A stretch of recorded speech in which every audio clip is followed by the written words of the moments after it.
మండలం సిరిసపల్లి గ్రామంలో ఏర్పాటు చేయబోయే డంపింగ్ యార్డ్ ను వ్యతిరేకిస్తూ శుక్రవారం సాయంత్రం కేంద్ర మంత్రి బండి సంజయ్ ఆధ్వర్యంలో స్థానిక అంబేద్కర్ చౌరస్తా వద్ద భారీ నిరసన కార్యక్రమం ఏర్పాటు చేశారు.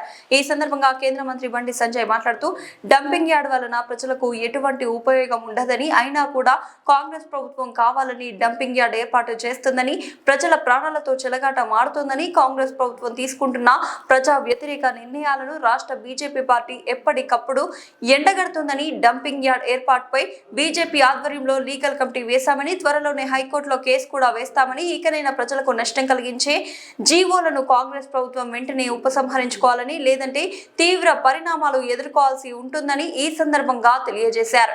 కార్యక్రమంలో బీజేపీ జిల్లా అధ్యక్షుడు గంగాడి కృష్ణారెడ్డి, బీజేపీ నాయకులు, కార్యకర్తలు, ప్రజలు పాల్గొన్నారు.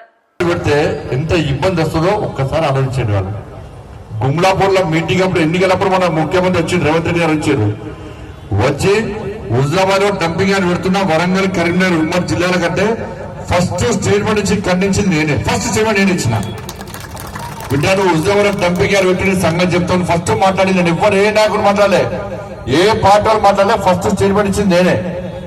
ఆ రోజు ఇచ్చిన, మళ్ళా మొన్నొచ్చి డంపింగ్ యార్డ్ సందర్శించిన. దాని తర్వాత జిల్లా పార్టీ మీటింగ్ పెట్టినప్పుడు జిల్లా పార్టీ కృష్ణారెడ్డి గారు కూడా మనం మాట్లాడుకున్నాం. ఎట్టి బస్సులో హుజరాబాద్లో భారతీయ జనతా పార్టీ కార్యకర్తలు కామ్గా ఉండదు, ఇళ్లలో కూర్చోవద్దు. కేవలం టెంట్ వేసి దీక్ష చేయాలి, టెంట్ వేసి దీక్షలు చేస్తారు. కానీ భారతీయ జనతా పార్టీ